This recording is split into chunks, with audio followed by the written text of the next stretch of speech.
Well, hey, thanks for joining us. We're going to get started. This is Sojourn's first live gathering since the pandemic shut our world as we knew it down. And we titled this event, Your Emotions and Your Faith in a Time of Crisis. And our heart behind this is really, it's quite simple. We want to help you, our members, our regular attenders, and even those of you who are dropping in. We want to help you navigate your emotions during this unprecedented time. If you're anything like me, there's a lot brewing in your souls that are, it varies widely from day to day, but we're all dealing with a lot. And so we've gathered some great panelists of leaders from Sojourn who are highly qualified to talk about our emotions and how we process them. And I'd like to introduce them. First up, we have Jonathan Pennington. Jonathan's a teaching pastor at East, as well as an esteemed professor at the Southern Baptist Theological Seminary. He brings a wealth of experience in what the Bible has to say about our emotions. And if you've heard him preach today, you heard him preach a powerful sermon on hope in the midst of suffering. Next up, we have Eric Johnson. Eric is the director of the Gideon Institute of Christian Psychology and Counseling at the Houston Baptist University. He also founded the Institute for Christian Psychology here in Louisville, and Eric is one of the leading thinkers in Christian psychology in the world. In addition to all of that, Eric has been a dear friend to me and a pastor to me for many years now. Next up, we have Colleen Ramser. Colleen is a licensed professional counselor specializing in the treatment of trauma. She's also the founder of the Colleen Ramser Ministry, an online ministry where she empowers women impacted by trauma through education and spiritual formation. Colleen has attended Sojourn since 2005, and she's married, and they have 2 kids. And then last up, we have James and Terra Santos. James and Terra have been members of Sojourn for just over 12 years now. James currently serves as a non-staff elder, and they've both been active in the church's care and counseling ministry for years. James is a coach and corporate chaplain by trade, and Terra serves as a health and wellness coach. They've been married for nearly 14 years, and they have 5 children. Before we get into the event, just a few things I want to let you know of. Number one, there's going to be a time, Jonathan's going to share for a little bit, and then Eric's going to share for a little bit, and then the last 30 minutes or so, we're going to have time for Q&A with the whole panel. And we want to encourage you throughout this event to submit your questions by clicking on the Q&A button at the bottom of your screen, typing your question, and hitting submit. We'll do our best to get to as many of those questions as we can before our time has ended. I also want to let you know that this video will be shared via the Sojourn East YouTube channel. So if you check back anytime after Wednesday, you can find a recording of this event there. And then lastly, we at Sojourn East, we've set up a page where you can find a number of resources during this time. And it's sojournchurch.com/COVID-East. This is where we're funneling all of our care and benevolence requests. It's a work in progress, but we would love to hear from you. There's a survey you can take there to let us know what needs you have and what needs you'd like to help meet in our community. But that page is being updated continually. And so we want to encourage you to check back there often. Before I hand things over to Dr. Pennington, let me pray for our time together this evening. Father, you created us as embodied beings. You created us as people. We don't just think, we also feel. And we recognize that our emotions are powerful. And I pray through this event tonight that for some people, maybe they would begin a journey. For others, it would help them on their journey of learning how to navigate their emotions in light of the finished work of your Son on our behalf. So, Father, I pray for a tremendous blessing on everyone here, that you would give them the blessing of being able to be honest, because we know that we are saved by grace, and so we can be honest about what's going on in our own souls. But I also pray that you would give them a blessing of a supernatural hope, that we know, Lord, that whatever we're going through in this life, whatever we experience, whatever emotions we feel, you're greater than it all. And we can pour our hearts out like water before you, and you can hold it. We ask all of these things in the name of your Son. Amen. All right, I want to hand things off to Dr. Pennington. who will be presenting on the Bible and your emotions. Hey, good evening. Thanks so much for joining us for this event. I want to start tonight by actually asking you just to kind of check in with yourself. I'm so glad to see many of you here, but I want to turn it back on you for a second before I get started and ask you to just think about the honest question of how you are feeling, what emotions you have going on right now for you. In fact, we often describe the emotions, and one way to sum it up is sort of 5 basic categories: mad, sad, glad, afraid, or ashamed. There's other categories, but I want to ask you, just be honest with yourself for a second. What are you aware of in your own heart? I want you to think about that as I talk for a few minutes tonight, and then turn things over to Eric, and then we'll have some Q&A together at the end, how you're feeling. And I want to start, as you can see on the screen here, with this great movie that I'm sure many of you are familiar with, and that is Inside Out. And, thank goodness for the streaming services, we have during this time of quarantine. And as you probably know, in addition to Baby Yoda, one of the good things about Disney Plus is our ability to go back and savor as often as we like a lot of the great classic Pixar movies.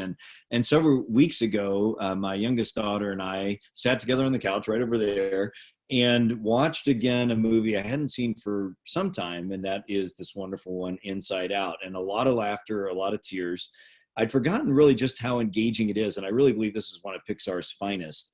If you haven't seen it, apologies for a bit of a spoiler alert here. On the other hand, if you haven't seen this movie, I feel like, what are you doing with yourself? You need to see it, and maybe you could stream it tonight after this event or soon.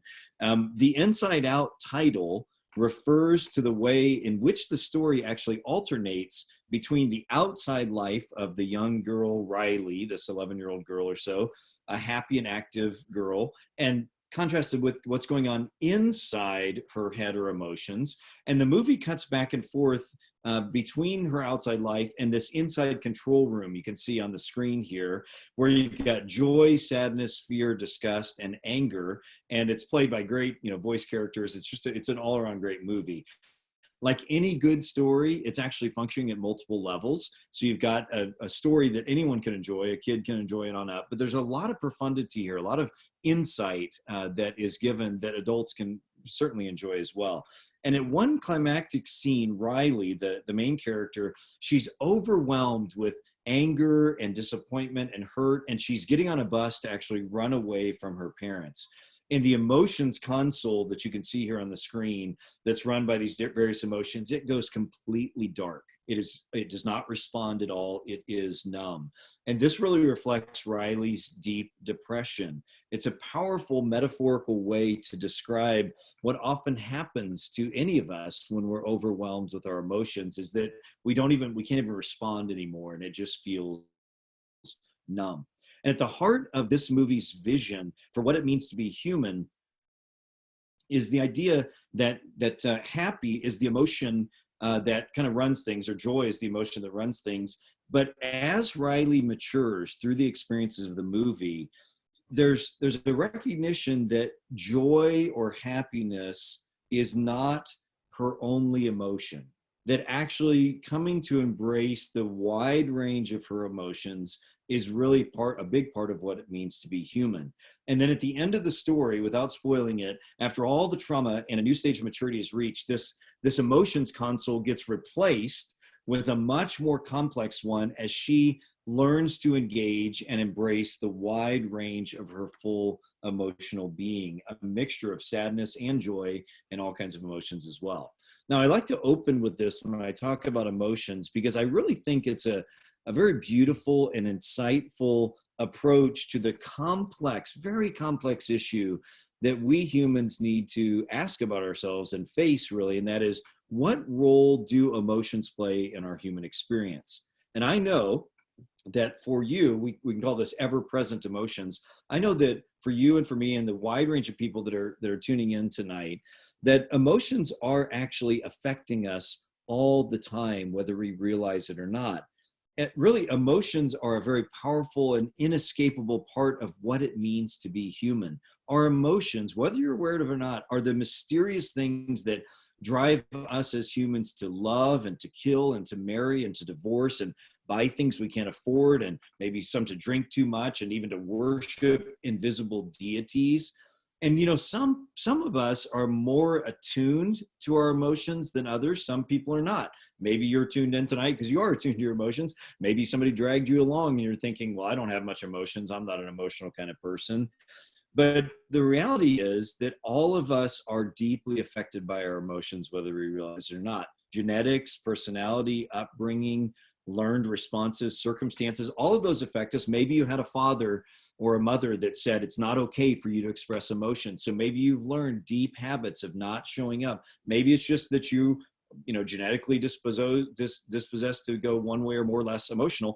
But the reality is artists often help us pay attention to what we're feeling. And we all have those emotions, even though artists are often kind of leading us in this. Here's a couple of great sculptures here, French sculptures, that express the power of the human emotion. And here's the key principle, friends, that I want to start with tonight. And that is that if you and I aren't aware of, and if we don't learn to address our emotions, then they will continue to affect us, usually coming out sideways. Scott, can you take us to the next slide there? That if we're not aware of, and if we don't learn to address our emotions, they'll continue to affect us, even if they affect us, and they'll come out sideways if we don't learn to address them. This is such an important soul care reality that you and I, as humans and as Christians, need to become aware of. So our emotions are ever present. They're affecting our lives. And maybe even more during this global pandemic and this quarantine, this life. I mean, I'm aware of a lot of sadness, a lot of lament in my life that it just feels very broken. And then often some anger as a result of that I'm aware of in myself. But here's the big question, the question I want to talk about for a few minutes tonight. What does the Bible have to say about emotions? They're part of our lives. They're part of what it means to be human inevitably. But does the Bible address this? And does the Bible care about this? And does the Bible help us? Well, I think the answer is very certainly yes. And I have a much longer version of these teachings that will be available on my website, hopefully this week, longer version of this. But I'm going to do a short version here tonight. And the short answer to my question that's on the screen there is that, yes, I think the Bible has a very nuanced and powerful and very effective view of what our emotions are. And I want to unpack that with two basic ideas: how emotions fit into God's world that he's made, and then also give you a few practical things, and then I'll be done. So first point is emotions in God's world. And you can see some sub-points there that I'll just walk through here. First thing to say is that emotions are a good thing. And whether you think emotions are good or not, I want to challenge you and encourage you to consider that from the biblical perspective, emotions are crucial to be a crucial part of what it means to be human, because they're a part of who God is and how he has made the world. So first, let me say something briefly about God's emotions. In the Bible, God is actually described very regularly, Old and New Testament, as having all kinds of emotions: compassion, anger, joy, jealousy, grief, satisfaction, and most of all, love. Now, a lot of times when we think about God, unfortunately, we think about him as if he is not emotional.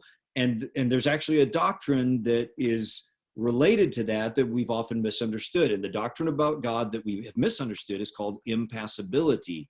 And what impassibility is supposed to mean is that God is not controlled by his emotions in a way that we tend to be. He is completely centered and whole and solid and mature, if you will, in such a way that he always is in complete control of his emotions. Unfortunately, a lot of times we have come to think of God not that way, but we've come to think of impassibility, meaning God doesn't have any emotions at all. But the Bible is very clear that this is part of who he is.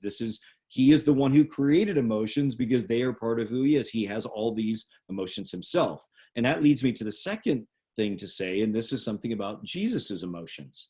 One of the things I do when I teach at the seminary a lot of times is that I will show various Jesus films, various versions of the Sermon on the Mount and other teachings from the Gospels in film version. And one of the things that's been really funny for me to see is that almost always in Jesus films, Jesus is depicted as very non-emotional, as very dour, kind of like a medieval painting or something. But the reality is that there's nothing to indicate that that's how he lived. And one of the things that's really interesting to me is that I have one film version. It's called the Visual Bible of Matthew, where Jesus has an American accent, which we don't usually like. We like our Jesuses to have a British accent, but he also he laughs a lot and he interacts with people in a joyful way. And it's so interesting to see students react to this, and maybe you would too, and feel like, wait a minute, that's not my understanding of Jesus. And what that shows is that I think we do have, of course, we don't know exactly what Jesus looked like or exactly what his tone of voice was, but there's no indication to think that he was emotionless any more than God is emotionless. In fact, quite the opposite. What we find is in the Gospels that Jesus is described as having, as a very real human, real emotions, particularly compassion. He's described as having compassion from the heart for people. He's described as having anger, especially anger at people who aren't compassionate. And he's also described as having great joy. And so the reality is, Jesus himself is depicted as emotional, and that's not just part of his humanness, that's actually not in opposition to and is actually part of his divineness. He is the perfect representation of the Father. He is the perfect representation of God himself, manifested incarnately, and God has emotions, and so does Jesus as well. Those are not a negative part of his life. It's part of what it means to be created in God's image, and in Jesus' case, bearing God's image perfectly.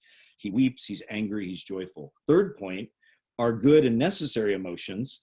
When you look at the Bible, what's really important to recognize is the Bible is not only full of people having emotions, but that emotions are affirmed and emotions are even commanded of us in various situations. For example, think of the many emotions that we are commanded to have. We are told to rejoice. We are told to have compassion. We are told to be patient. We are told at points to grieve and to regret certain things. We are told to have fear of God, and at times to not fear. And most of all, we are told to be people of love, to have love filling our hearts.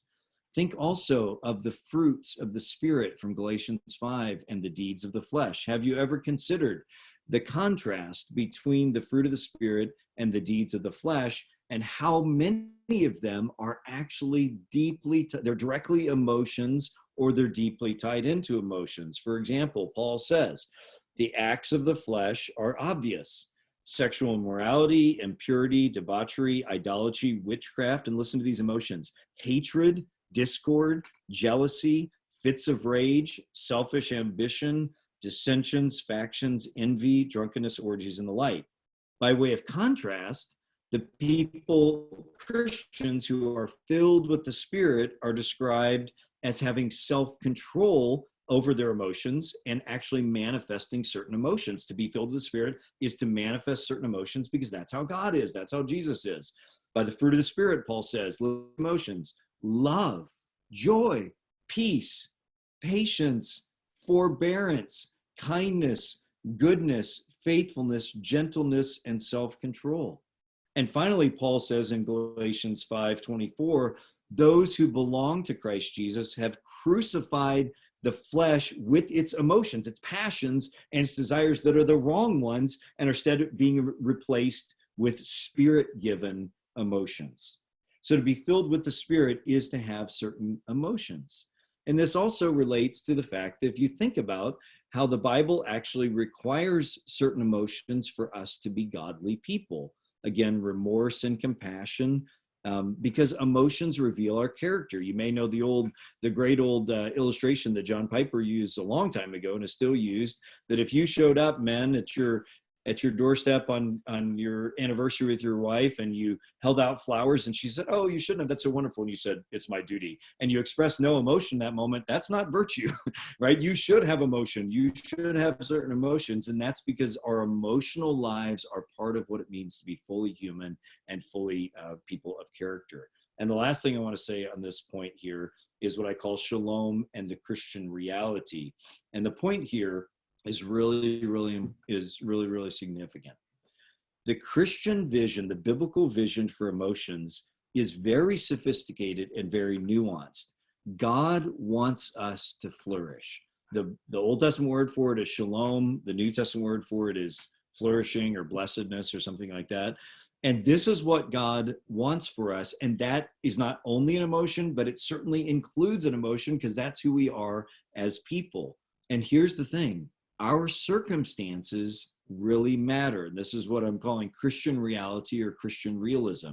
That is, the goal of God bringing true shalom or peace or happiness into our lives is very different than other religions like Buddhism or other philosophies of the ancient world like Stoicism that would say that the key to having good emotions is to actually be free from your emotions and or to recognize that the world doesn't really matter and our circumstances don't really matter, and you need to enter some kind of enlightenment that frees you from all worry about anything in the world, and you'll only be happy if you free yourself from all of that.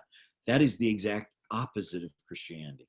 Christianity says there is a real world. That real world is broken. We are living in it. We as real humans have real emotions.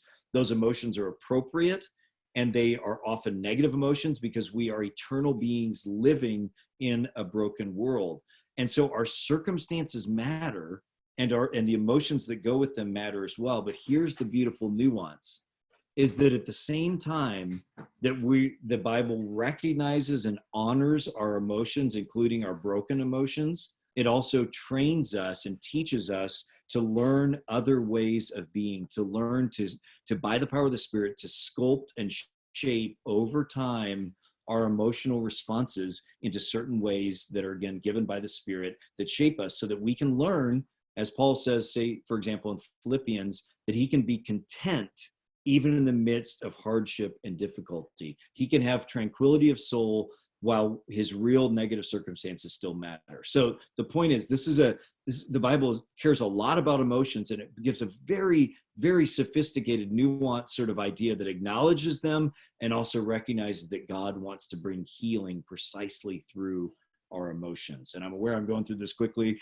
I said I've got to do the short version of it tonight. So I have one final point here, and this is the last slide. So what do you do about this from a biblical perspective? And we're going to hear more practical things from Eric in his talk and then from the panel as well. But from a purely biblical perspective, I just want to put two ideas that I think the Bible puts before us as we think about learning by the Spirit to have our emotions be shaped in a certain way. And before I say these, I want to say something really, really important, and that is that we've got to start by becoming aware of our emotions. If we're not aware, we cannot grow. And so again, if you're one listening tonight that you feel like, well, I don't really have many emotions, that's for artists and weird people like that, I'm going to say to you, you all have emotions. It's just a matter of how aware you've come to be of them. You got to start there. And then I also want to say very importantly that our emotions are very, very complex things. They involve our circumstances. They involve trauma we've experienced. They involve wounds. They involve our family of origin and how we were trained. They involve chemicals in our brains. They involve hormones in our bodies. And so you should never take a trite or simplistic view of emotions that if you just do this thing, your emotions will be fine. No, we are broken people, incredibly complex embodied beings, and our emotions are very complex. You might need psychiatric help. You might need physical exercise, all these things. Your diet matters. So the two things I'm going to give you here are not quick fixes. They're not like magic bullets that solve all emotional problems. But I do want to give you these two biblical ideas to wrap this up. The first is the idea of reflection or intentional reflection. One of the ways the Bible encourages us to learn to have our emotions shaped by the Spirit is by inviting us to learn to reflect on what is true. And we could think of the Shema, the Deuteronomy 6 instructions about what's true about God. We could think of the Psalter, the Psalms. And I especially think of Matthew 6:19-34. When Jesus encourages us to not be anxious, he's not doing that in a sort of mean-spirited way, like a heavy-handed way, but he's inviting us to think about the fact that God is a Father who cares for us. Jesus has space for us to be anxious. He has space for us to be real embodied emotional creatures, to have negative emotions even. But he invites us to begin to learn to shape those emotions over time by reflecting on what is true about God, that he is a Father who cares for us. And that intentional habit of thinking about what Scripture teaches about who God is. Again, it's not a quick fix of our emotions, but it does shape them over time. And this is why Holy Scripture in the Bible is so important in our lives, that we have a regular diet of it, because it shapes our thinking and our emotions as we follow Christ. And the second thing I want to say about emotions is the mention of prayer, and particularly two kinds of prayer I want to mention, one being confession and the other supplication. One of the things that is really amazing to me about the Bible's view of emotions, and I've spent the last couple of years in a book I've just written called Jesus the Great Philosopher, thinking about these issues of the Bible and emotions. And one of the things that strikes me about how much better the Bible is than other philosophies of emotions is that it really enables us to do something with guilt and shame. And I haven't found any other philosophy of emotions that really helps us deal with guilt and shame well. But guilt and shame are not our only emotions, but there are a couple that really have a big impact on us. Now, there's false guilt and false shame. I'm not talking about that. I'm talking about the things that we really do feel guilty and shameful about, that we have done and are doing. And what's really beautiful about God is that he invites us to confess, and that he looks upon us with open arms and says, come and confess these things to me, and I will forgive you. And again, it's not a quick fix, but over time, I think of David and Bathsheba and the Psalms he talks about in Psalm 51, when he is burdened with guilt and shame, that he prays to God. And then Psalm 32, he expresses the actual healing that occurs in his emotional life as a result of confession. And then the other kind of prayer to mention is that of supplication. And this is that an invitation again from God for us to cast our anxieties upon him because he cares for us.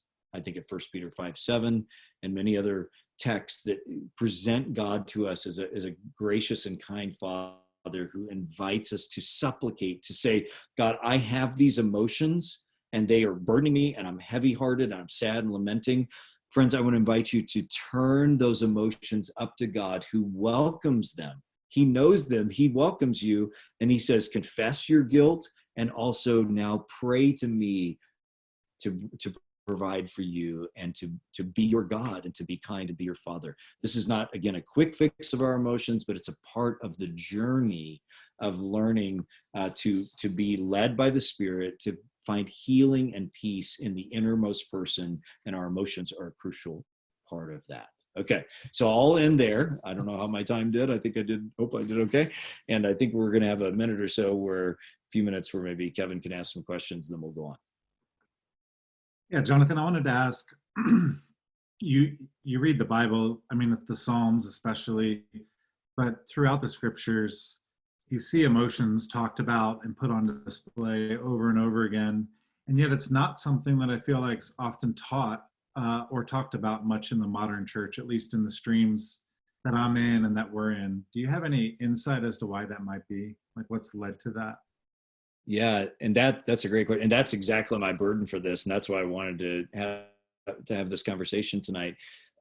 Yeah, I don't know what all the reasons would be. I do think there's an influence of this sort of this view that impassibility means that God is not really emotional.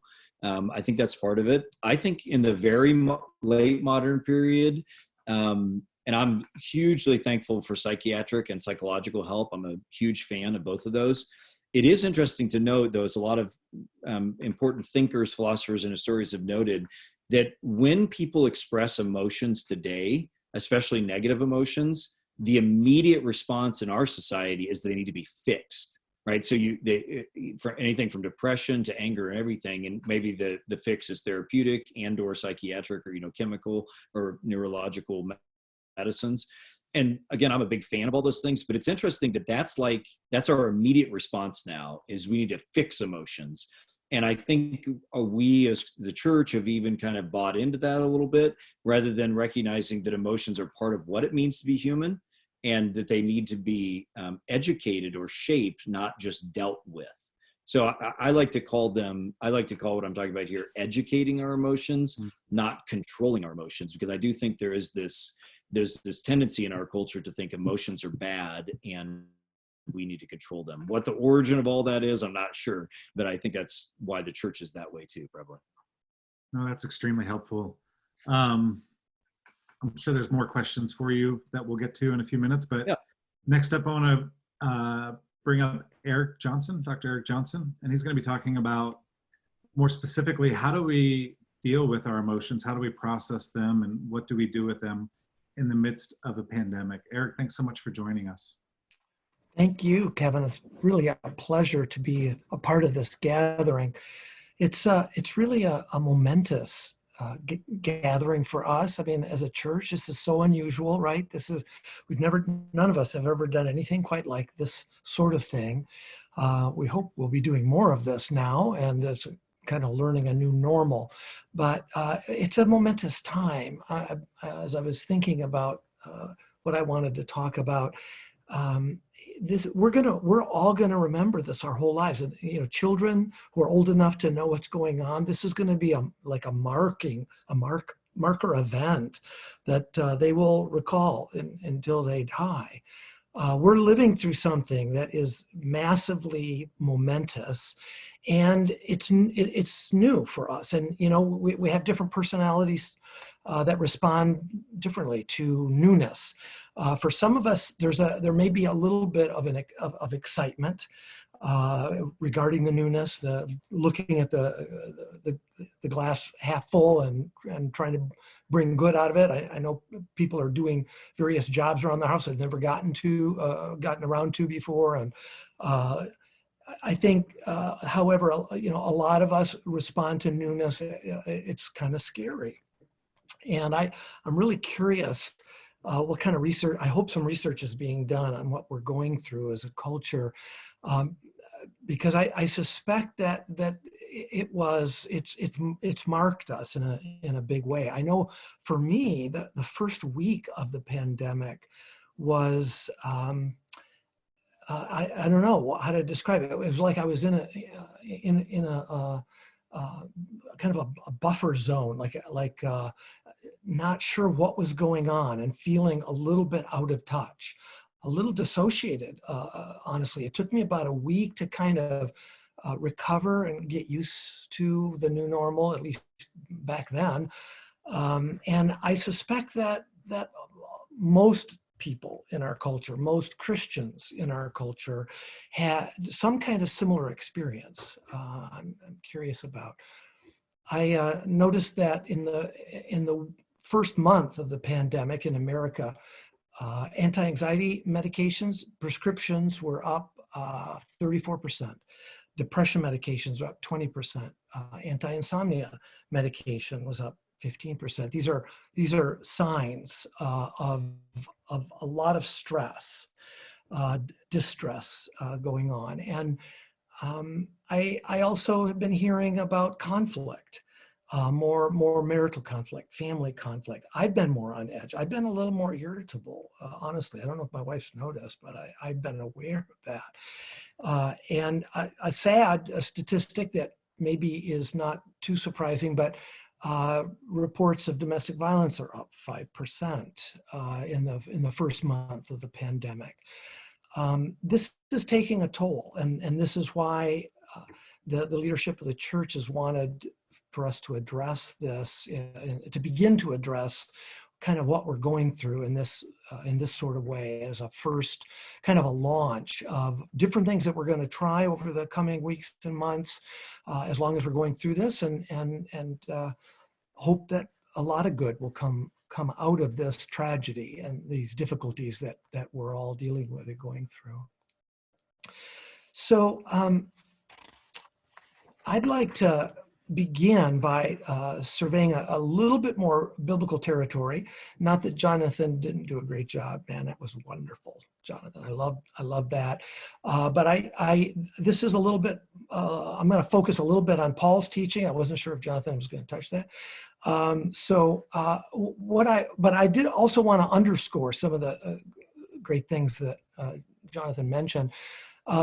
First one, our hearts and I'm going to talk about our heart, and I'm going to use it as sort of a holding metaphor for our emotions. I realize we're more complicated than that, but it's a great metaphor, and I love it, and I want to use it a lot these days. But our hearts and our emotions were created by God, and they're good. And that's just fundamental to the biblical teaching on our emotions, really our personalities, all that we have, that it makes us who we are as human beings and as individuals. That is a function of God's creating us. However, we're also sinners, and so our hearts and emotions are also self-absorbed and selfish. We're all marked by that, and so all human beings have. There's a sense in which our emotions are both good, and our emotions are also not good. They're distorted, disordered. But Christians are also new creations in Christ. Because of that, we are holy and beloved children of God. That defines us. That's who we are in our identity. And because of this relationship that we have in Christ, we can grow and we can get healing. And that has to do then with our emotions. The damage that can occur to our emotion systems in a fallen world and the sinfulness that's mixed up in our emotions can be addressed. It cannot be cured in this life, but it can be substantially addressed, and we can get better at it by God's grace over time, over the course of our lives. Well, as I was thinking about this today, I wanted to put together two passages that talk, one that talks about the heart in Ezekiel, and then Ephesians talks about the new self and the old self. And it occurred to me that there's probably a sense in which it would be biblical to say that we have two hearts, an old heart and a new heart. The new heart begins in Christ, but by God's grace, we're trying to appropriate that and internalize it and have it grow. And the old heart, we're trying to undermine and reorganize and deconstruct. In fact, I say that in the next line there, that I think of the Christian life as a slow process of dismantling our old selfish heart and building a new loving heart in Christ. And in a way, that's one of the most important tasks of our life down here. And our emotions, given all of this, our emotions play a pivotal role in the process of this transformation that God is desiring for us in this life. Well, why do we need emotions? A lot of times people talk about them as if they're just a bother. They get in the way, particularly negative emotions, right? They're just a problem that needs to be resolved. But really, emotions are terribly meaningful. They've done research of people who have had damage to their emotional centers of their brain, and their lives are really seriously impoverished. They have difficulty being motivated. They have difficulty responding to kind of everyday needs of others and even themselves because they lack emotion. So much of it, we take for granted. It's just because we're so used to that. But emotions are deeply meaningful, and they make our lives meaningful. They are motivating. They're emotion. They move us in various ways, and they're created by God to communicate value. Positive emotions indicate what we perceive as good for us. Negative emotions indicate what we perceive as bad for us. Now, of course, in a fallen world, we can get our perceptions disordered. That's true. But fundamentally, this is why they were created. And most of our emotions, I think, have this kind of good core. If we can get to the basis of it, we'll find that there's something that is true about almost every emotional experience we have. Even our fallen sinful emotions, there often is a core created goodness that lies at the base of our emotions. Well, I don't have time to go into a whole discussion of that, but assuming that, then I believe negative emotions are essential in a fallen world. We really didn't need our negative emotions in a perfect creation, but in a fallen world, they come in very handy. Each of our major negative emotions actually is uniquely meaningful. They kind of tip us off various aspects of fallenness that we need to be aware of. Anxiety, for example, is an indicator that we perceive danger, some harm could come to us. And there is very appropriate to have a certain amount of anxiety. And so it goes based, depending on the situation. And so it goes with all of our negative emotions. They're created by God for living in a fallen world. Problem, well, there's a number of problems, though, that, of course, that we face with our emotions and why they have such a bad reputation. But one challenge that some people have more than others is that chronic trauma creates negative emotion experiences that can get stored in our memories. And too much negative emotion over time builds up in our emotion system. And it can overload it in adulthood. By the time we reach adulthood, we can be overwhelmed with negative emotion because of experiences that we've had in a fallen world that have built up. It can lead to overwhelming sadness that we label as depression, or overwhelming anxiety. It can be a different various kinds of anxiety disorders. But some of us struggle with these challenges more than others, but all of us have some experience with a fallen world and understand what it is like to be marked by some difficult event that has impacted us emotionally, and that we remember it, we recall it.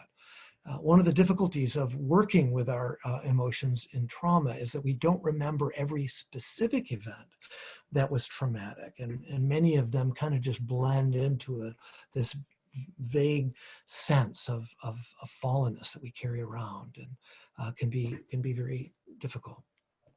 Well, I thought it might also be helpful to talk a little bit about the development of our emotions, because this is one of the reasons that emotions get a bad reputation, I think. Infants are very emotional, and that's all they do. The first year they feel, and they let you know it. They're really honest about their emotions. Of course, the challenge for the parents is that they don't yet know how to regulate their emotions. In fact, in infancy, the best regulation they have is the regulation that their parents give them by soothing them, comforting them, seeking to meet their needs as best as possible. So, we're all aware that children are emotional, and in early childhood, they lack the ability to regulate them. But of course, what child rearing is about, one of the major tasks of child rearing is to help children learn how to regulate their emotions in healthy and appropriate ways. And that is also a great challenge for parents. Negative emotion is quickly picked up by those who are in the same room. And so parents, of course, can get triggered in their negative emotions by the negative emotions of their kids. And it can be a challenge. We all know what that's like if we have kids.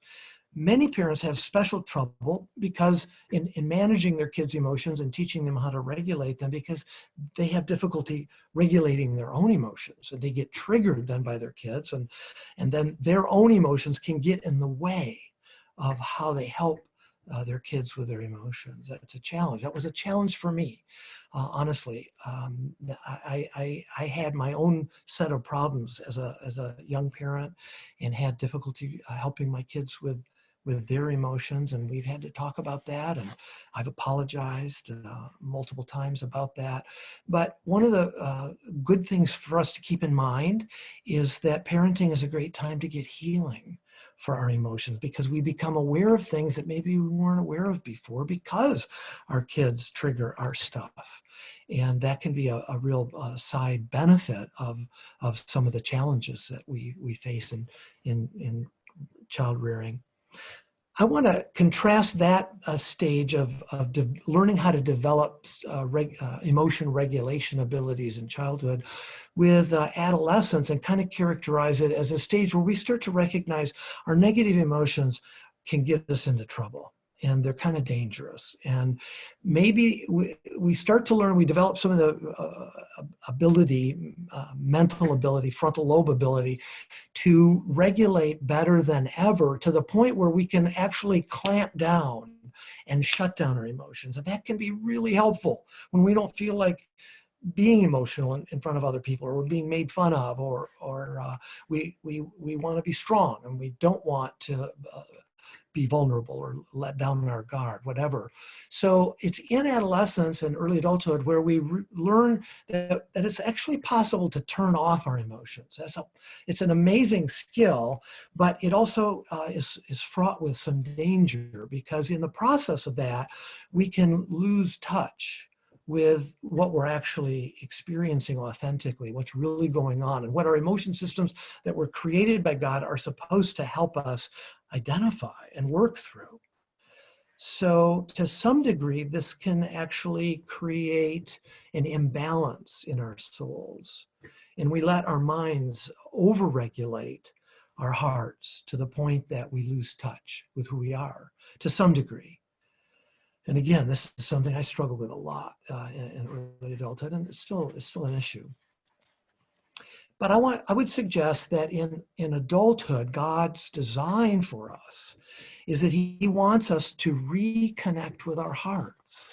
It's important to learn how to regulate our emotions, and sometimes we do need to clamp down, but it's not healthy for us to lose touch with this very important part of how God designed us.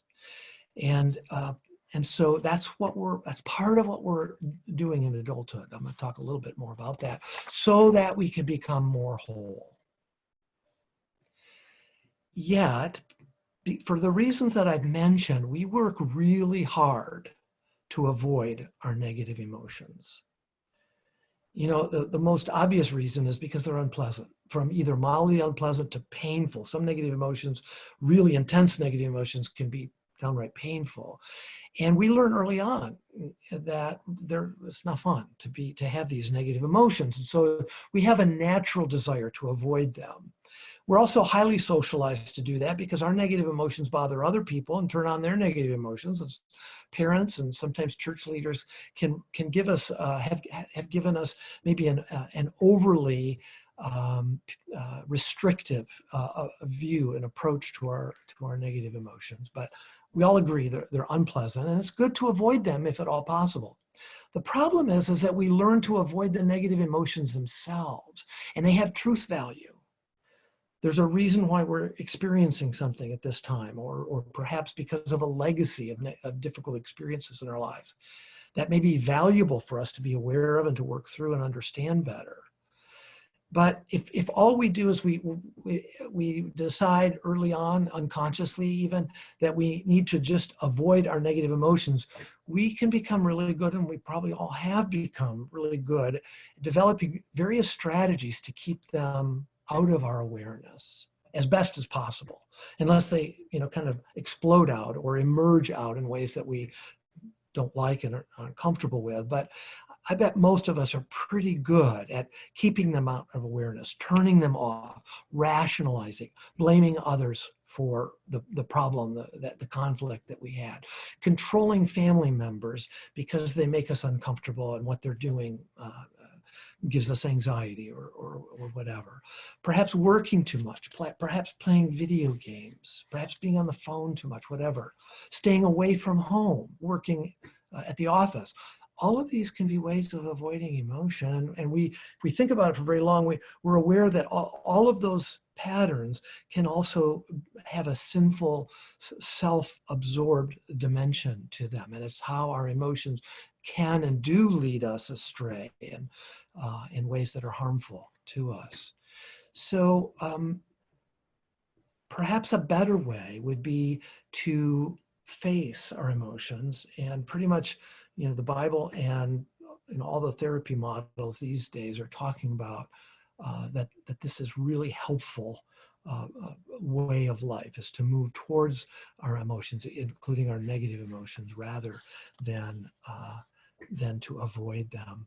In fact, let me underscore what I've already said, is that I think two major goals of adult development are to first to discover the harmful ways that we've avoided our negative emotions in ways that they're costing us, they're costing family members, they're costing us perhaps in job relationships, that when we were younger, we just didn't know why these things were happening. But because we're adults and God is working with us and helping us and illuminating some of these aspects, we're becoming more aware.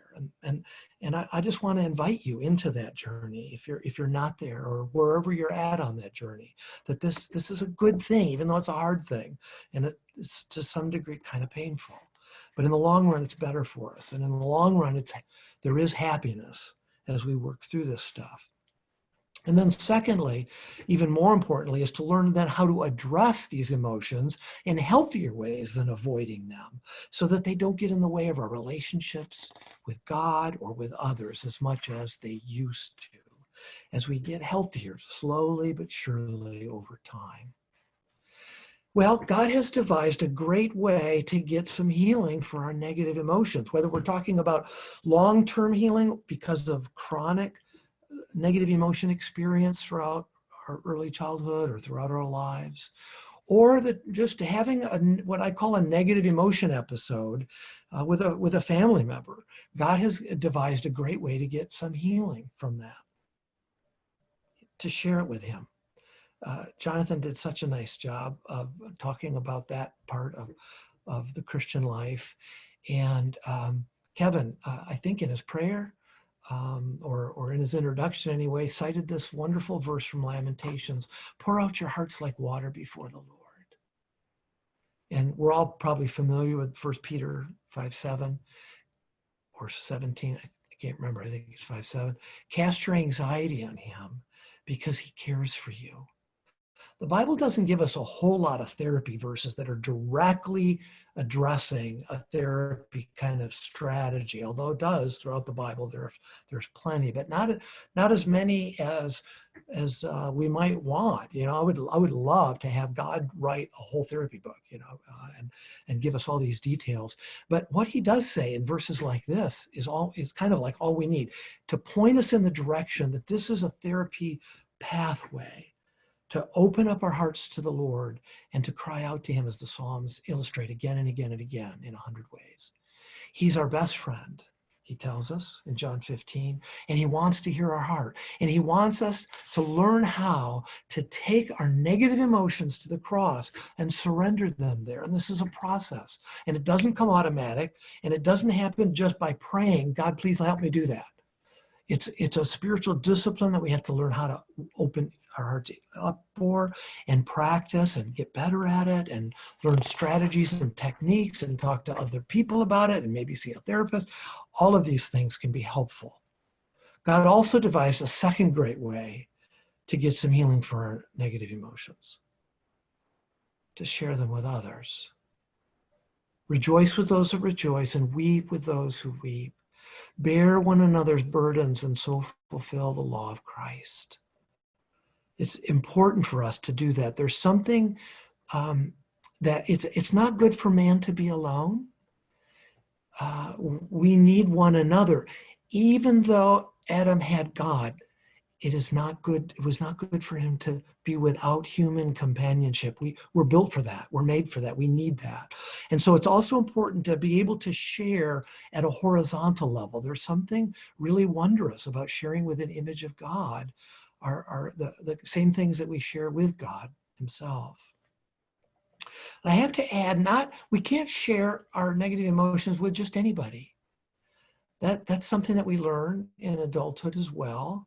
For various reasons, not everybody is tolerant of negative emotions. They may be carrying such a load, they don't want any additional negative emotions. There's a lot of reasons why people don't want to that kind of sharing, or they try and shut it down, or it's not that bad, or whatever. Some people are not safe. They're almost dangerous the way that they respond. But thankfully, there's a lot of people that are wonderful friends, and you can count on them to be able to open up and share in healthy, productive ways. We need to find people like that. And this is a time I want to mention something that I'm very invested in and involved in, and that's our lay counseling program. And we have a wonderful group of 19 lay counselors right now that are waiting by their phones for people to go to the COVID page and sign up for that they would like some care. I can't remember exactly how it's worded, but just interested in getting some pastoral care. And if you enter into that portal, you'll see that there's a place to request lay counseling. And we really do. We have some wonderful people on our team. And we're hopeful that that this will be a time in which people will be reaching out for things that they maybe wouldn't have thought of without a pandemic around. But we need one another as well as needing God. I wanted to take us quickly through a couple of ways in which to think about our negative emotions and as well as our positive in relation to Christ, because I think that when you take all of the teaching in the New Testament about our union with Christ and what it means, it points us to joining our negative emotions with Christ's death, to pour them out to the Lord. He suffered with us, and now we suffer with him. And especially, and when we sin, to take that to the Lord, as Jonathan said earlier, in confession and repentance, knowing that in Christ we can always be forgiven. So I don't have time to go into detail about this, but there's something really important about taking our burdens and releasing them, letting them go into God's hands, and then allowing Christ to raise us from the dead through the gradual formation of a new heart. As we let go of those old emotions or negative emotions, I think it's appropriate for us to imagine, okay, what would God want me to feel now? A sense of forgiveness? Would that be appropriate if I just ask for forgiveness and the Bible promises that I get it? Yeah, and so to seek to cultivate that, or perhaps a sense of contentment to replace a sense of frustration about something or sadness that we have worked through, experienced, shared with him, maybe shared with another, and then let go and put it into his hands, in his arms.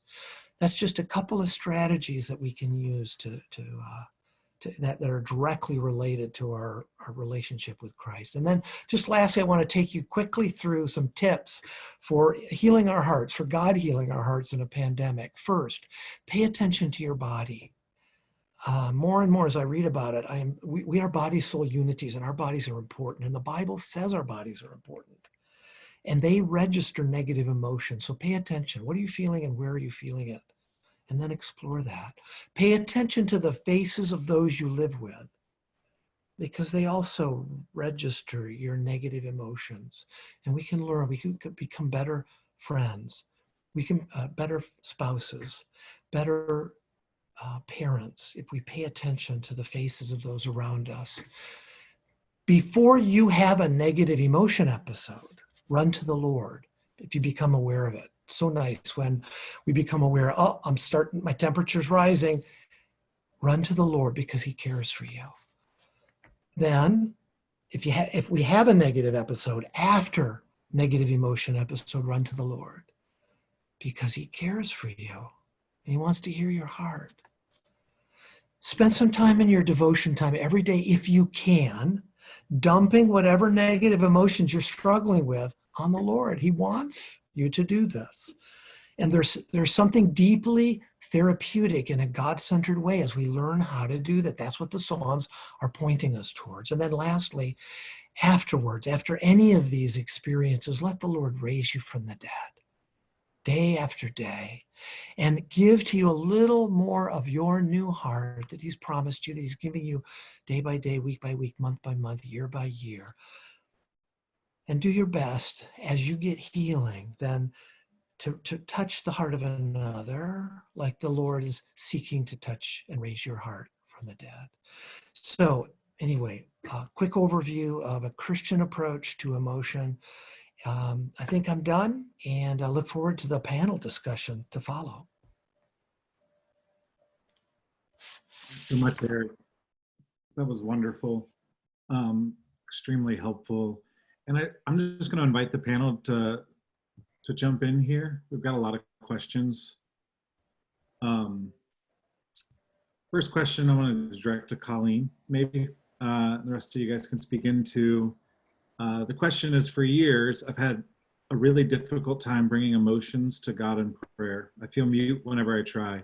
I know where this comes from in my story, but can you share ideas of how to work through this? Yeah, I think when I saw that question, the first thing that came to mind was there must be a very deep wound, and I definitely felt, just that sadness for this person and the muteness. And so some things that came to mind for me was just even curiosity about your story, and what kind of came about of the muteness, and so I kept thinking to myself, like, in your muteness, like, what might that muteness say? What might, that part of your story be saying? And I think we can have sort of this idea of what prayer is supposed to look like. And maybe, if depending on our story, we've come to a point of anger toward God, or we've, it's hard to even voice what's going on inside of ourselves. I think that sometimes we have this idea that prayer is supposed to look like this very long, drawn out, well put together, piece that we bring before the Lord. And so my encouragement to you in the muteness is, maybe it just looks like just tolerating whatever emotion is going on in your body before the Lord. Maybe even if it's anger, or maybe it's a part of your story that has brought on that muteness, you're tolerating it for 1 to 2 minutes, just sitting in the Lord's presence. I know for a lot of people, I don't know your story, but I know for a lot of people with trauma, this is a common thing that occurs, that coming before the Lord, there's so much shame that it just sort of shuts off their voice, and they're unable to sit in his presence. This might sound kind of odd, but just tolerating God's presence and how you're feeling inside of your body, even just for 1 to 2 minutes, maybe that just looks like a short, very brief period of time. And I've also had where people, this is very helpful, to begin to write things versus feeling like they actually have to verbalize it. So that might look like, on a prayer journal, simply speaking, writing, "God, I'm sad." It doesn't have to be, a long, 5 pages of all of your emotions based on your story. So I would encourage you to start there, to start very small, not to think so grand. God does meet us where we are. He meets us in our muteness. And if it means writing, that's also a very helpful way to start and ease into that. That would be, my encouragement. It's not knowing any more about the story, but some things that are kind of coming to mind for that. That's great. As a follow-up somewhat to that question, or they're at least connected, and Eric, maybe I'll direct this to you, but the rest of you, I'd love to have you guys speak in as well. The question is, as someone who's pretty good at avoiding negative feelings, there's a fear that stepping into them will unleash an overwhelming floodgate. What is your advice on taking the first steps into more healthily facing negative emotions, with the prevalent fear of being unable to manage and handle what comes up? I know I felt that before. Like, Cormac McCarthy has something in Blood Meridian where he says a man doesn't want to know his heart. Like, he doesn't want to unleash what's in there. He's afraid of what would happen. What advice would you give to this person? Yeah, that's really, really good. I think we have to take that seriously. If there's a sense that could be, that could happen, I think, the ideal is to kind of find a middle place that kind of keeps it so that we're feeling it, but it doesn't cross a threshold where we feel like we lose control. And so, it's okay to say, I don't have to feel everything, and I don't have to think through everything about this particular situation or whatever the emotion is, but just to sample it a little bit more than I'm used to and comfortable with, and then get acclimated little by little. And that's kind of safe enough. I also think that this is quite common, that we have this fear, this belief that it will be really overwhelming, but that's actually kind of a misinterpretation. It actually is holding us back from just entering into our hearts more. And when we open that door, we actually find it's not as bad as we thought it was going to be. And it's quite reassuring to discover that. Yeah. Kevin, just even, with Tara and I, we have 5 kids. And I know, with our kids, there's been a range of emotions. And I can think of our 10-year-old who's really missed his friends a lot. And there's been a lot of, times where he's just found himself crying. And I always like to imagine, that emotions are like waves. So we, Tara and I will often say, hey, who's going to ride the wave with such and such, today? Because sometimes that's what we need to, as we're called as parents, is to show up and ride the wave with them. And, for this particular child, it's really showing up and just saying, I'm here. I'm going to stay with you. You're seen.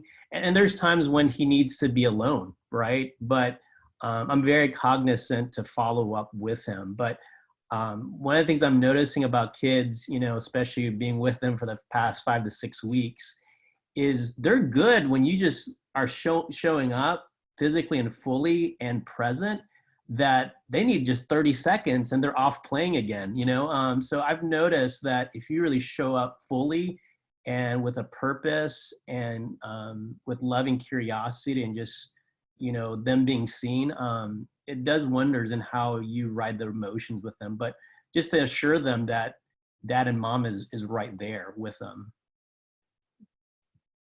That's great. Tara, do you have any thoughts, especially from the perspective of a mom? We get a lot of questions about parenting during this and handling and navigating our kids' emotions, not just dealing with them, but. Right. Yeah. Well, and James and I are very different personalities, and that comes in very helpful in our house, especially right now since he's home a lot because he's working from home. And so we tend to manage and handle things a wee bit differently, depending on the kid, depending on the situation, how it goes. And so we both have grown over the years of our marriage to learn a little bit from each other, especially because some of us can better understand some of our children and the other one can better understand some of the others. So it's really helpful if you have a spouse with you and you're not single parenting. It is really helpful to have someone to kind of bounce back and forth off of and to use that as well, and to not think you have to be the only one to figure it out, because I'm guilty of thinking that I'm the only one that can figure it out sometimes. But in addition to it, I think one of the really big things, especially for me, and especially on this topic of anger, or not even, understanding our emotions or being afraid of our own personal emotions, is being able to check our own emotions and our own anger when it's stewing up in our kids. And it may not be anger. I say anger because that's an emotion that I'm prone to naturally go to. Everybody has their different emotions, but when your kids are falling apart for whatever reason, whether it's kids, friends, school activity, big events getting canceled, whatever it might be, it's very easy, I think, as a parent to be like, well, I can't do anything about this. It's not my fault everything got canceled, and so it's like, because we're already feeling the weight and the burden of it. And so sometimes we've got to be really mindful. Where are my emotions right now? And if we know now is not a good time for me to respond to my kid, because I'm not going to respond in a way that's going to be helpful, especially if the kid's older. It's a little harder when they're really little, but especially if they're older, you can say, like he said, hey, I hear you. I'm with you. Can we talk about this in 30 minutes? Or can we talk about this here in a little bit? Because I want to make sure I'm in a good place to listen to. And right now I'm feeling a little distracted, or whatever it may be. There's always a balance, I think, with parenting, of being open and honest with your kids, but also knowing how open and honest to be with them, because there's always just a balance with that. But I think for me, one of the big things is checking my own emotions and being aware of my own emotions too, knowing like, oh, why am I crying all of a sudden? My kid just started crying and now I'm crying. I don't even know why I'm crying. I know I've seen a lot of moms post stuff like that, especially on Facebook, like today was one of those days. So checking our own emotions, being mindful even after things go over with our children, to come back to ourselves as well and do all the things that were recommended tonight as far as bringing our own emotions before the Lord, and reaching out to our spouses, friends, whoever we can to kind of help us manage and get through that. But I think that's one of the biggest things for me. And when you mess up, not if you mess up, because we're all going to mess up at some point, but when we mess up, to be willing to ask for forgiveness and to apologize to our children, because I think that's a really big deal personally for us to be able to admit, I was really angry and I said some things I shouldn't have said. And I'm really sorry. Will you forgive me? Because I think that's going to speak words and mountains over all the stuff that we say with our mouths and don't show with our actions. So thank you. That's so good. I feel like so many people in our generation, that's something they didn't hear very often from their parents was, I was wrong and I'm sorry, forgive me. Jonathan, you've got kids who are a little older, or a lot older than some of our kids, in their 20s. You got teenagers. Is there anything you would add to this as they are growing up? Yeah. It's been a journey for us. I would say that, and Eric, thank you, Eric. That was so wonderful. And Eric has been a huge part of my own journey of the last 10 years or so of paying attention to my emotions and trying to learn that. And that's been really crucial for us, for my wife and I, to learn to create space for our children to have their emotions. I think the biggest, and of course we're very imperfect in how we do it, but I think the biggest thing that's changed for us in the last 10 years has been, we've come to be okay with our kids having all different kinds of emotions and trying to create space for them and then love them in the middle of that. Where I've often thought of our parenting in a couple of different phases. I think the first 15 years or so was, we had a vision of what our kids should be like. And now I'd say for the last 10 years, we've had more of a vision of what they could be like. That shift from sort of, we needed to control everything about their lives because we wanted to produce Christian kids, versus we want to help them develop to be beautiful humans. And a big part of that is giving space for the whole range of emotions and not trying to shut them down. So again, very imperfect in how we work it out, but at least on our best days, that's what we do.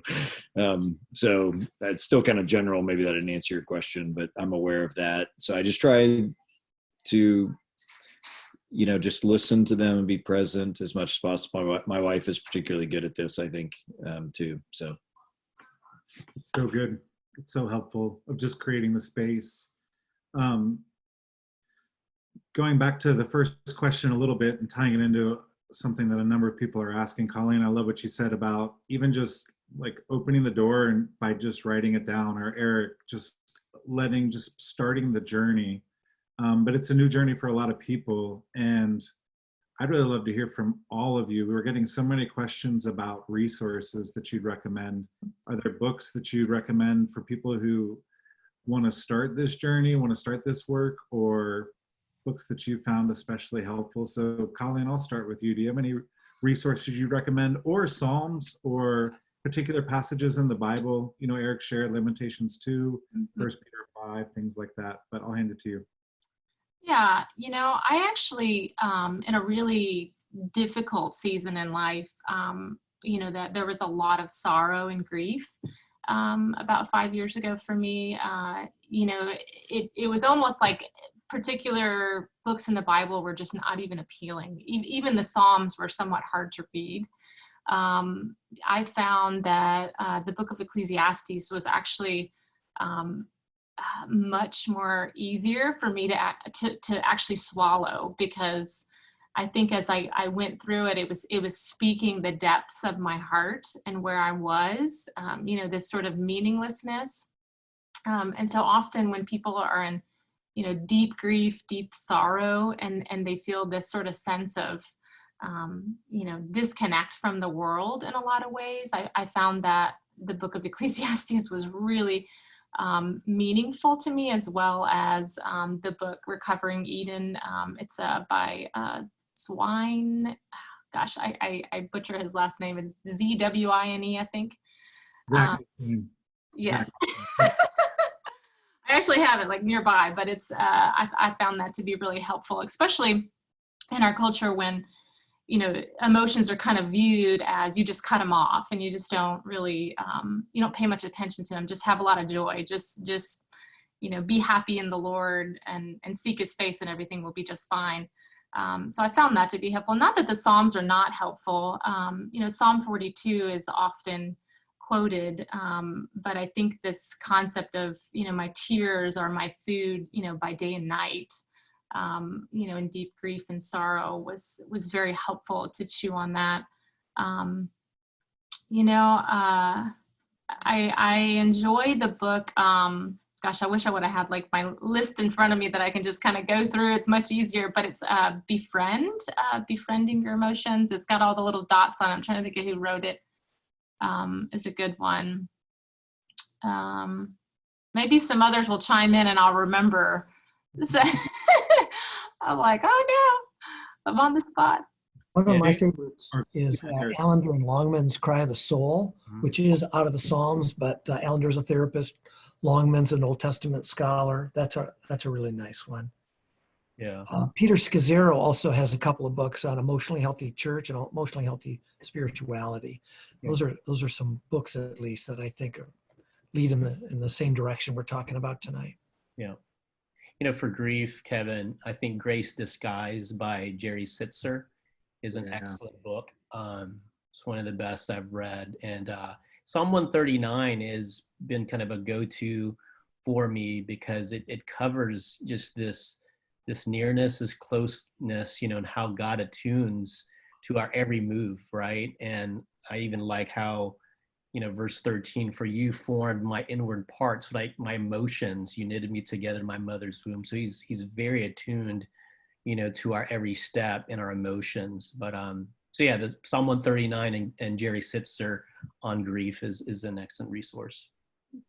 That's great. James, while we're on the topic of grief, I think that's probably one of the primary emotions that people are feeling in this season. Just the feeling of loss, of things they've already lost, the anticipation of, whether it's small things or big things. You work a lot in the realm of grief, and you've helped people a lot process grief.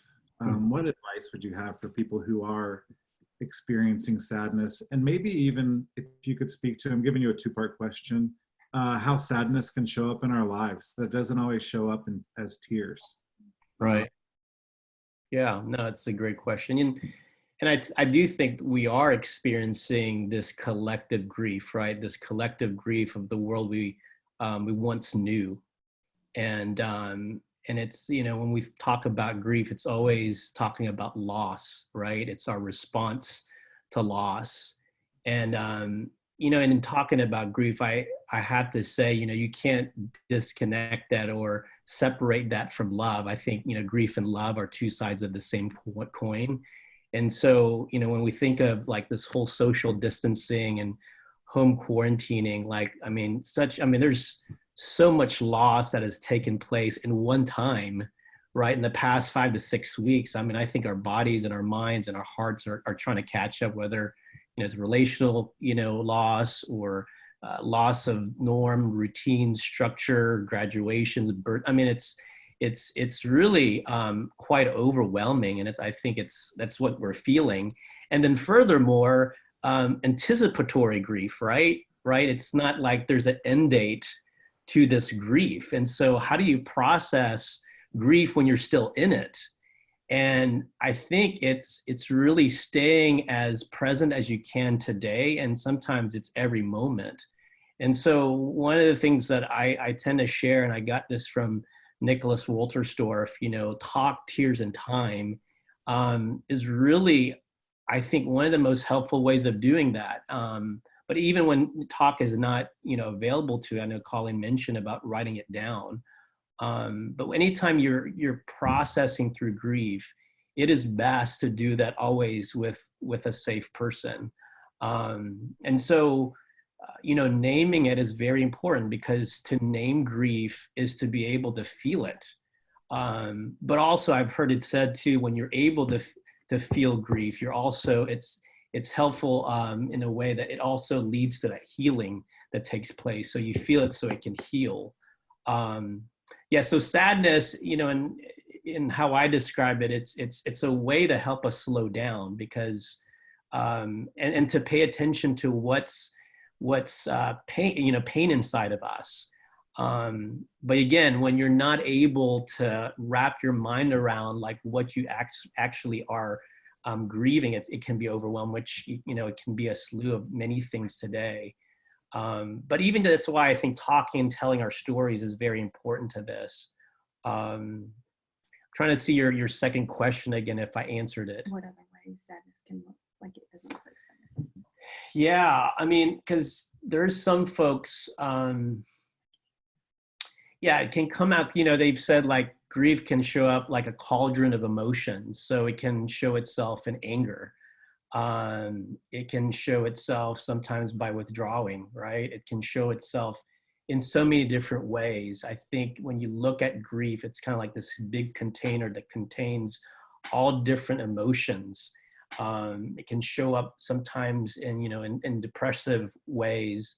But yeah, being able to name the experience and be able to tell it, but also tears. Tears, I think, are helpful to gauge, you know, at times in how to process it. And then there's times where you're not crying, and sometimes people wonder if that's all right. And so, you know, we have to, I think, be careful that, you know, of not comparing our grief with the next person. Because I always say your grief is the worst kind of grief because it's particular and unique to you.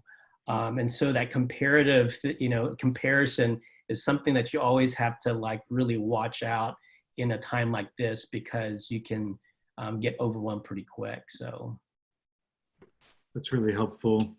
A couple of resources, especially related to grief. You alluded to Walter Storff, but his book, Lament for a Son, it's a hard read, but yeah, it was it shaped my life in profound ways. I also really like Joni Eareckson Tada's book, When God Weeps.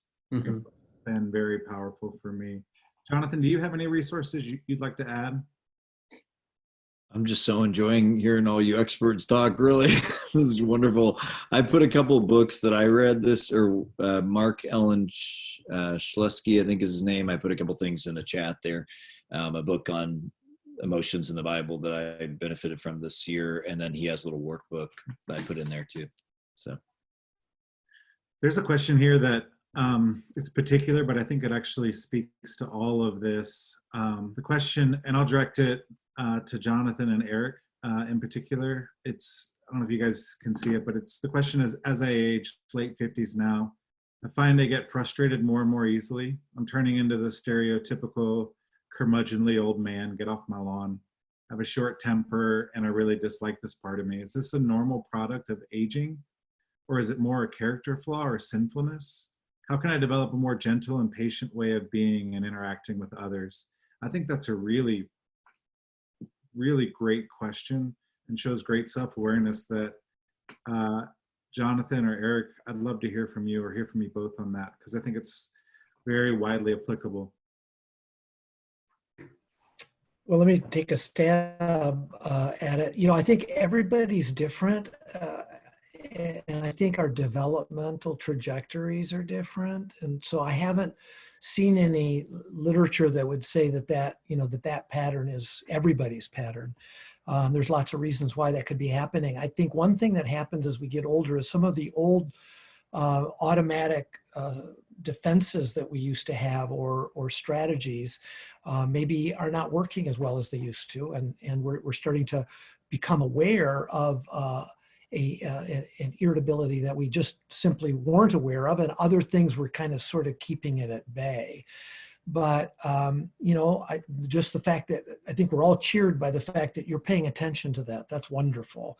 And this is like an opportunity at this stage of your life of becoming more attuned to that, becoming aware of when you start to get close to acting out on that, becoming aware of the internal dialogue that's happening, and then addressing that in redemptive ways, in therapeutic ways, healing ways.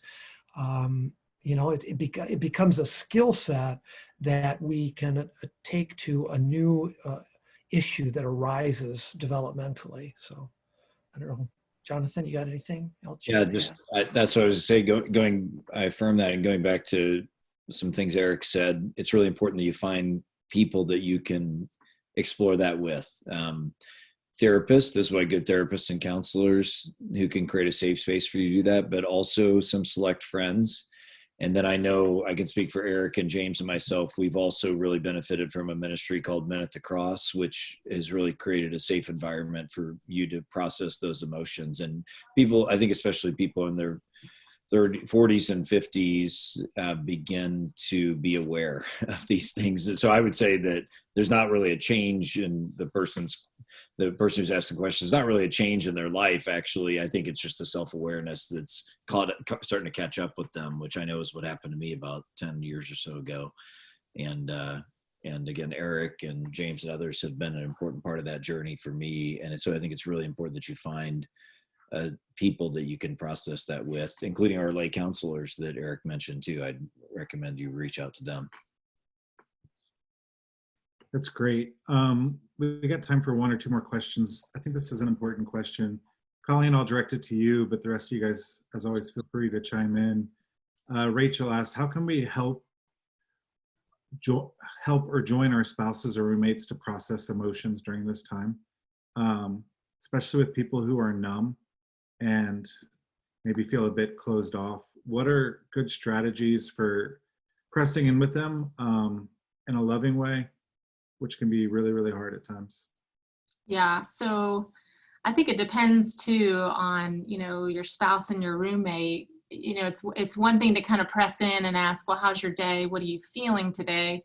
And some people are just not at that space and they don't want to talk about it. And that can be really challenging. And how do you engage them in a way that creates a safe space that they feel comfortable not cutting off their emotions anymore? That becomes the question.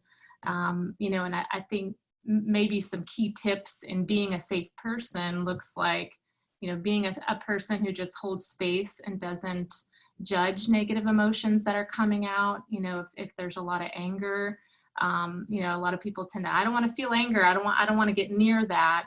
But if maybe they're feeling angry about the pandemic, they're feeling angry about the way, their schedule has shifted.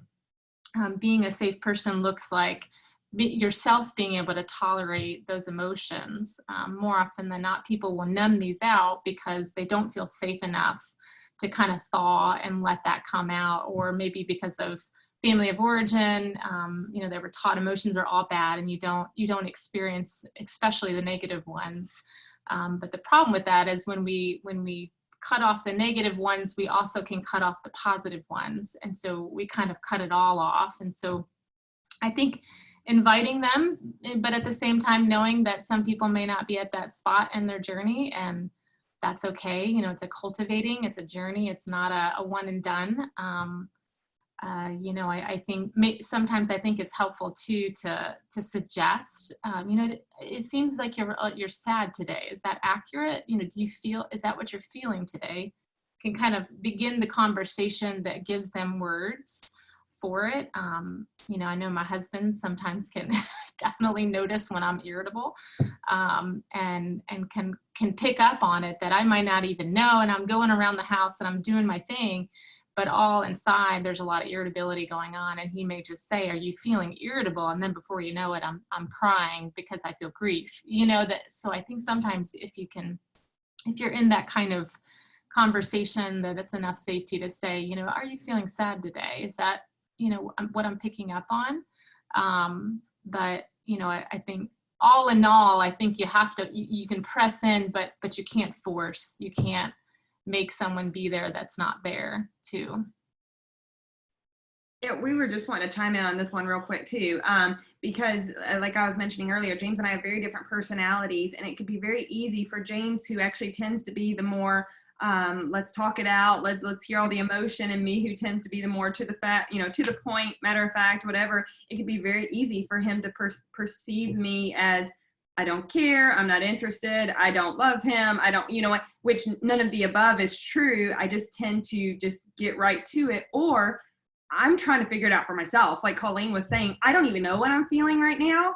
Doesn't mean I don't want to talk to you, doesn't mean I'm angry at you. I just don't know. And then I feel a little bit pressured if he was to keep pushing me to talk about it. And so fortunately, he's learned over the years, and vice versa. You know, we've kind of learned like where those boundaries are, and what, you know, what we may need to ask more of, or where we need to just take a step back and be like, you know what, I asked, I showed I've cared, etc. But they may not respond the same way I do, and that's okay, because we're different. And like Colleen said, we're in different places in our journey.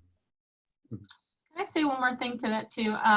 You know, sometimes it's helpful to even just try on words, you know, giving your spouse or maybe the person you live with, if you're someone who has a hard time expressing emotions, maybe there's sort of this, you know, I don't know what it is, but I'm feeling irritable. I kind of feel this feeling in my chest. I don't know what it is.